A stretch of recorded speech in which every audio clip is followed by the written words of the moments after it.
வணக்கம். இன்னைக்கு உற்சாக நியூஸ் சேனல்ல எதை பத்தி பார்க்க போறேன்னா, தன்னுடைய வாழ்க்கையை பொது வாழ்வில் அர்ப்பணித்துக் கொண்டு தினமும் கடவுளுக்காக பணியாற்றி வரும் உடல் முழுவதும் பச்சை நிற மூட்டையை கட்டிக்கொண்டு அழுக்கான வேட்டியை மட்டுமே இவர் அணிந்திருப்பாரா? இவர் மட்டும் இல்லாமல் இவர் ஒரு பெரிய மூட்டையை வைத்து கொண்டு இருப்பாரா? அத்தகைய நபர் யார் என்றும் அவர் யாரை வழிபட்டார் என்பதை பற்றியும் இந்த வீடியோல பார்க்கலாம். வீடியோக்குள்ள போலாம். தமிழ்நாட்டில் இருக்கும் மிகவும் பிரசித்தி பெற்ற கோயில்ல ஒன்றுதான் முருகன் கோயில். இந்த முருகன் கோயில்கள்ல அறுபடை வீடுகளை பிரித்து இருக்கின்றன. முருகனின் அறுபடை வீடுகள்ல ஒன்றுதான் பழனிமலை. இந்த பழனிமலைக்கு அருகில் இருக்கும் ஊர் தான் கனகன்பட்டி. இந்த ஊர்ல இருக்கும் சித்தர்கள் பற்றி பல பதிவுகளை நம்ம பார்த்துருப்போம். பழனியில் இருந்து சுமார் 8 கிலோமீட்டர் தொலைவில் அமைந்திருக்கிறத கனகன்பட்டி என ஊர்ல வாழ்ந்த சித்தரை பற்றி நாம இப்போ பார்ப்போம். திண்டுக்கல் மாவட்டம் பழனியில பிறந்தவர் தான் இவர். இவருடைய இயற்பெயர் பார்த்தோம்னா பழனிசாமி.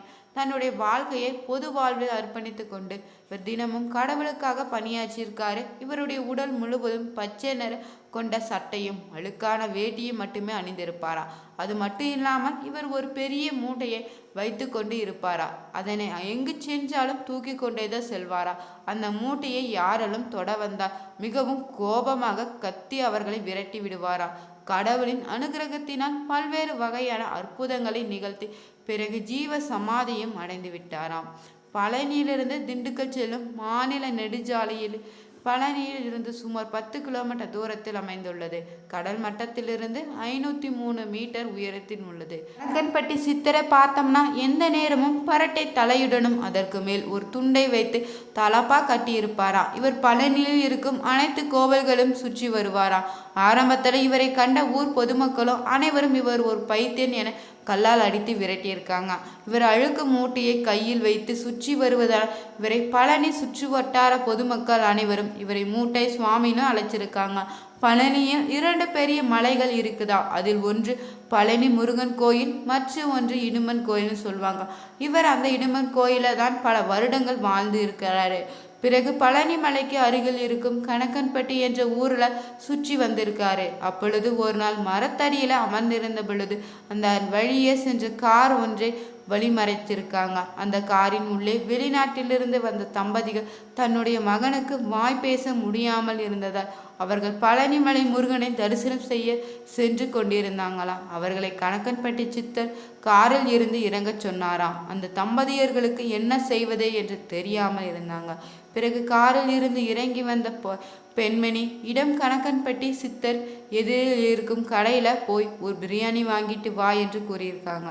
அந்த பெண்மணிக்கு வேறு வழியின்றி ரோட்டிற்கு எதிரே உள்ள ஒரு கடையில பிரியாணி வாங்கி கொண்டு வந்தார். இதில் என்ன ஒரு ஆச்சரியம் என்னவென்றால் அந்த பெண்மணி மற்றும் அவர்கள் குடும்பம் ஒரு சுத்த சைவ குடும்பமா. அந்த பெண்மணிக்கு பிரியாணி சுவை பிடிக்காமல் மூக்கை பிடித்து கொண்டு பிரியாணி வாங்கி வந்தாரா. பிரியாணி வாங்கி வந்த பிறகு கனகன்பட்டி சித்தர் இந்த பிரியாணியை உன்னுடைய மகளுக்கு கொடு என சொல்லியிருக்காங்க. அந்த பெண்மணி தடுமாற்றத்துடனே வாங்கி வந்து சாப்பாட்டை பிரித்து பார்த்த பொழுது ஒரு ஆச்சரியம் நிகழ்ந்தது சொல்லலாம். அந்த பெண்மணி வாங்கி வந்தது பிரியாணி, ஆனால் அந்த பட்டணத்தில் இருந்தது சாம்பார் சாதமா. இதனை பார்த்து ஆச்சரியமடைந்த அந்த பெண்மணியும் அவருடைய குடும்பத்தில் இருக்கும் அனைவரும் கனகன்பட்டி சித்தரின் காலில் விழுந்து வணங்கிவிட்டு பழனியை நோக்கி சென்றார்கள். அந்த குடும்பம் சென்று கொண்டிருந்த போதே இவர்கள் நோக்கிய லாரி ஒன்று வேகமாக வந்ததாம். அதனை பார்த்த அந்த சிறுவன் அம்மா வண்டி என்று வருதுன்னு கத்த தொடங்கினாளான். இதுவரை அந்த சிறுவன் வாய் பேசாமல் இருந்தது. அந்த பெண்மணி அந்த சிறுவன் வாய் பேசுவதை கண்டு மிகவும் மகிழ்ச்சி அடைஞ்சிருக்காங்க. இவர்கள் முருகனை சென்று தரிசிக்காமல் மீண்டும் திரும்பி வந்து அந்த கனகன்பட்டி சித்தரை வணங்கி சென்றிருக்காங்க. இதன் பிறகே கனகன்பட்டி சித்தரை கண்ட பிறகு ஏராளமான நன்மைகள் நடந்தது என்று எண்ணற்ற மக்கள் கூறி வருகிறாங்க. சுவாமிகளை உண்மையிலே ஒரு மகான் சொல்லலாம். கடந்த 50 வருடங்களாக பழனி மலையில அறிந்தவர்கள் நிறைய பேர். பழனியில் அவருக்கு பக்தர்கள் இருந்த பணக்காரராக பல பேர். மூட்டை சுவாமிகள் நினைத்திருந்தால் எப்படியோ அவர்களை பயன்படுத்தி கொண்டிருப்பார். ஆனால் அவரது வாழ்க்கை முறையே வேறு. நம்மிடம் இருக்கும் குறைகளை அகற்றுவதற்காக இவர் அவதரித்திருக்கான்னு சொல்லலாம். இவரிடம் பணமோ பொருளோ கொடுக்க வந்தால் முதலில் அவர்களை விரட்டி விடுவாரா? எவரிடம் இருந்து சல்லி காசு கூட வாங்க மாட்டாரா? யாரிடம் எதுவும் கேட்கவும் மாட்டாரா? இப்போது கூட இவரின் சில பக்தர்கள் இந்த கனகன்பட்டியில இவர் தங்குவதற்காக ஒரு சித்த சபையை கட்டி வந்திருக்காங்க. அதற்கு அவர் முறையாக ஒப்புதல் தரவில்லையா. அந்த அளவுக்கு ஒதுங்கியே இருப்பாரா. கணக்கன்பட்டியில் அவரது சகோதரன் குடிசையில் வசிக்கிறார். எப்போதாவது சாப்பிடுவாரா. சகோதரரின் வீட்டில் இருப்பவர்களை ஏதாவது ஒரு ஓட்டலில் இருந்து உணவு வாங்கி வந்து தருவாங்க. ஆனால் 50 வருடங்களும் மூட்டை சுவாமிகள் கார்களிலும் வேன்களிலும் வந்து பணத்தை கொட்ட முயன்ற கோடீஸ்வரர்களை பல பேர் அப்படிப்பட்ட ஆசாமிகள் வந்தாலே எரித்து விடுவது போல பாப்பாராம். மலைக்கு எதிரே உள்ள இடுமன் மலையில சில காலங்கள் தங்கி இருப்பாரா. பல நேரங்களில் இவர் எங்க இருக்கிறாரு என்பதே பக்தர்களுக்கு தெரியாமலே இருக்குமா. உச்ச வேளையில கொளுத்துகிற வெயிலையும் மலைக்கு மேலே தாகிக்கின்ற ஒரு பாறையின் அமர்ந்து தியானத்தில் இருப்பாரா. வெய்யென கொட்டுகிற மலையிலும் முழுக்க நினைத்தபடியே அதை பாறையில் படுத்திருப்பாரா. இயற்கையில் எந்த ஒரு சக்தியும் இவரை அசைத்து பார்க்க முடியாது. மூட்டை சுவாமிகளின் அற்புதங்கள் பல சொல்லலாம். ஒரு மழை காலத்துல அதிக வெல்டேஜ் மின்சாரம் பாய்ந்து கொண்டிருந்த போது மின் வயர் ஒன்று அருந்து நடு ரோட்டில் விழுந்து கிடந்தனா. இதை கண்டு அனைவரும் அஞ்சி நனைய அந்த பக்கமே செல்லாம இருக்கிறாங்க. சுவாமிகள் ரொம்ப சாதாரணமாக சென்று அந்த வயரை தன் கையால் எடுத்து அப்புறப்படுத்தி போட்டாரா.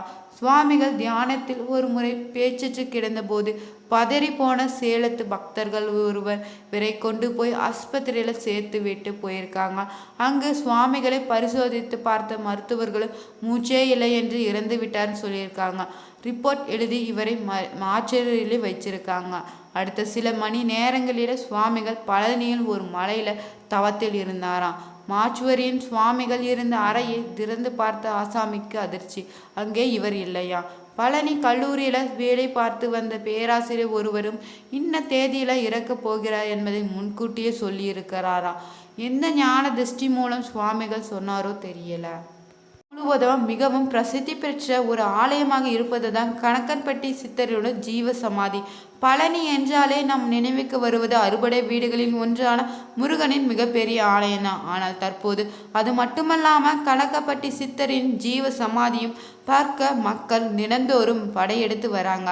யார் அந்த கணக்கன்பட்டி சித்தர் வாருங்கள் பார்க்கலாம். பழனியில் இருந்து சுமார் 7 கிலோமீட்டர் தொலைவில் அமைந்துள்ளதன் கணக்கன்பட்டி எனும் ஊர். தற்போது இருந்து சுமார் 10 வருடங்களுக்கு முன்பு இங்கு ஒரு அழுக்கு துணியுடன் எண்ணற்ற அற்புதங்களை நிகழ்த்தி வந்தவர் தான் பழனிச்சாமி சித்தர்.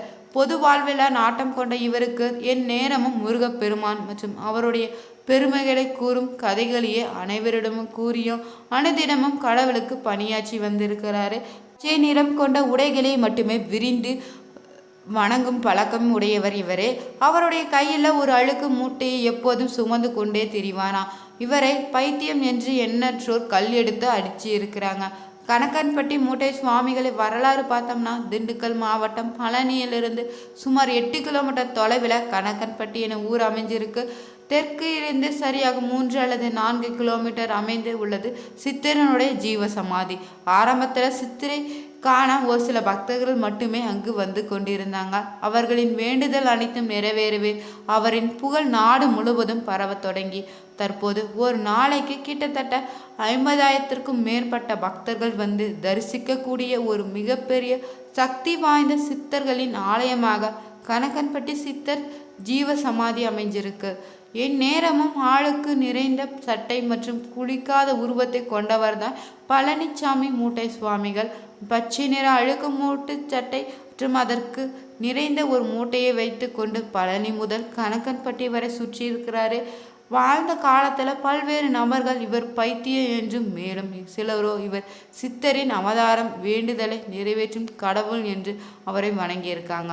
காலங்களில் சித்தனுடைய அற்புதங்களை கண்டு பலரும் அவருக்கு புதிய ஆடைகளும் உணவும் வாங்கி கொடுத்திருக்காரு.